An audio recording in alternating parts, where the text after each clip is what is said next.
Right now, dozens of people now have the chance of being removed from the sex offender registry list here in Tennessee. It's due to a new law that will decriminalize HIV exposure. Aaron Rodgers on how it's already bringing relief to many. Well, I had a chance to speak with a woman who says she has been unfairly criminalized and thinks this new bill will help her get her life back. There's so much stuff I want to do, but I can't. For nearly 20 years, LaShonda Salinas says life has been depressing.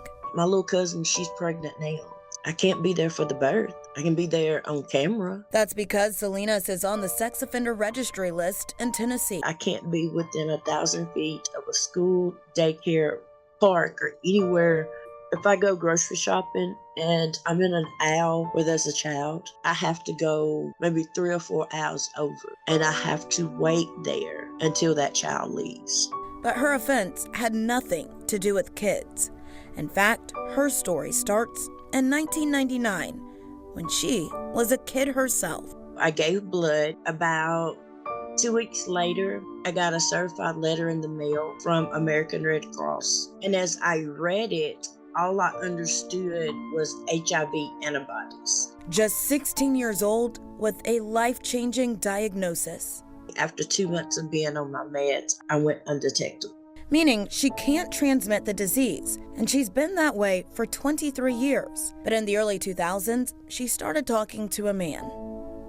Before we even met, I'm HIV positive. Can you handle that?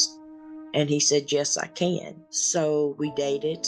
Selena says he was abusive, and they eventually broke up. But one thing I did not know was he knew the law, and I didn't. So when an officer showed up at her job, and he says, your ex-boyfriend has filed charges on you for criminal exposure to HIV. Then it was his word against hers that she did tell him about her status. So to me, it was like a revenge thing. Which attorney Jada Hicks says is a big issue with the law.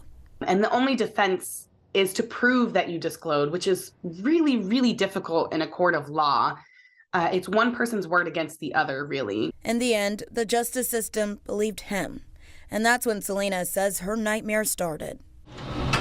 I got to jail. I was under $100,000 bond. She couldn't make bail and sat in jail for nearly 2 months, even missing the death of her father.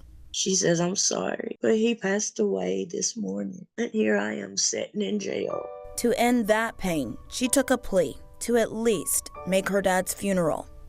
What she didn't know was part of that deal meant she had to be on the sex offender list. I had to register every 3 months. I had to pay $150 a year to be on the sex offender registry. I had to attend sex offender classes. Since 2005, Salinas has known firsthand the challenges of Tennessee's law. Tennessee actually has some of the harshest laws in the nation when we look at the consequences in terms of sentencing for people living with HIV. They can face aggravated prostitution or criminal exposure charges. The current law has been on the books since the early 90s. It makes it a felony to potentially expose someone and requires people to register as sex offenders for the rest of their lives. It'll be punishable from 3 to 15 years if they know their status. Again, it doesn't require actual transmission. It doesn't even necessarily require sexual contact. Right now, around 150 people are on Tennessee's sex offender registry for an HIV-related conviction, with over half being for aggravated prostitution. The Williams Institute at UCLA's law school studied the impact on Shelby County. The Memphis area has the highest number of people with HIV convictions on the registry in the state, more than 60%. And more than 75% of those people are Black women. Shelby County does make up almost 40% of people living with HIV in the state, but the county accounts for only 17% of sex offender registrants overall. These laws disproportionately affect women, Black people, and Black women in particular. I think it's something that people should be paying attention to because it has such a disproportionate impact on these already marginalized communities. Advocates for changing the law says it deters people and is hurting public health. Of course, they don't want to get tested because If you know your status, it opens the door for you to face prosecution. If we want to realistically end the HIV epidemic, we're going to have to step outside of this box of thinking that the carceral system is the way to do that. And in Selena's case, the laws can get messy, something she now has to protect herself from. Tell them, I'm HIV in a text message. I will screenshot that along with the phone number. Also, I make them take a video with me. State Representative G.A. Hardaway told me they've been working to change this for a while now. But sometimes emotions are involved. You will find that that law will be weaponized against another individual. So partner against partner. A representative introduced a bill last year, but it failed. Then in April, Governor Bill Lee signed a bill that amends the law and removes the sex offender registry requirement for people convicted of criminal exposure. When we talk about the HIV/AIDS and the list, the sex offender list, then we're talking about criminal justice reform. People will qualify for removal if they don't have any other sex offenses on their record. Advocates say the new law is a good first step.